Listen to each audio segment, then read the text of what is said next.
monde, le Seigneur de Moïse et d'Aaron. Alors Moïse prit son bâton, et il le retrouva dans sa main comme il l'était auparavant.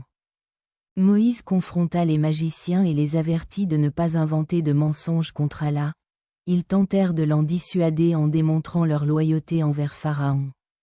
À ce moment-là, Djibril, Gabriel, s'approche de Moïse par sa droite et lui conseilla d'avoir de la compassion envers les alliés d'Allah. Moïse répondit à Djibril, « Ces magiciens sont venus avec une puissante sorcellerie pour annuler le miracle et soutenir la religion de Pharaon, s'opposant à la religion d'Allah. Vous me dites d'être compatissant envers les alliés d'Allah ?»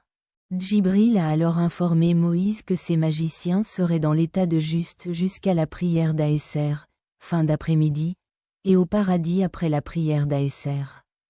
En entendant cela, Moïse devenait inquiet, car il réalisa que la connaissance d'Allah à son sujet pouvait contredire ce qu'il savait de lui-même, tout comme cela avait été le cas pour les magiciens.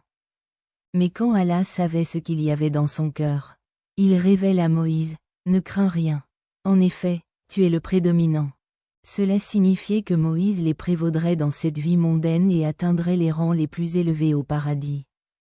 Puis Allah, qu'il soit glorifié et exalté, nous informons de ce que Pharaon, qu'Allah le maudisse, avait promis aux magiciens lorsqu'ils croyaient en Moïse, que la paix soit sur lui. Et qu'il reconnaissait la tromperie et les stratagèmes qu'il avait utilisés contre le peuple.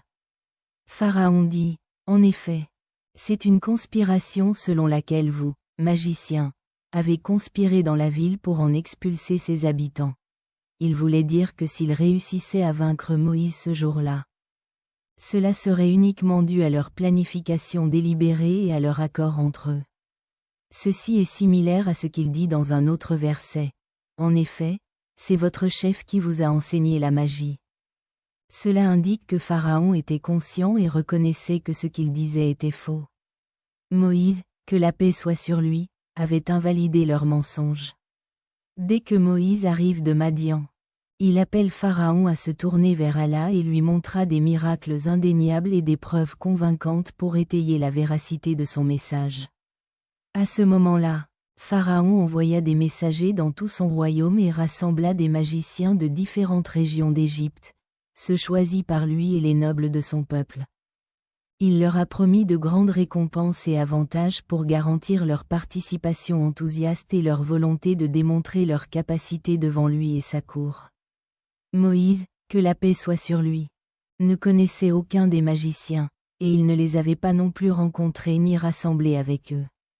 Pharaon était conscient de ce fait, mais il l'a utilisé comme couverture et tromperie pour tromper ses sujets et les présenter comme ignorants et naïfs, comme le dit Allah, le Très-Haut, il a donc bluffé son peuple. Et ils lui ont obéi. Si certains d'entre eux avaient cru au message de Moïse selon lequel il est le Seigneur des mondes. Pharaon menacé 244.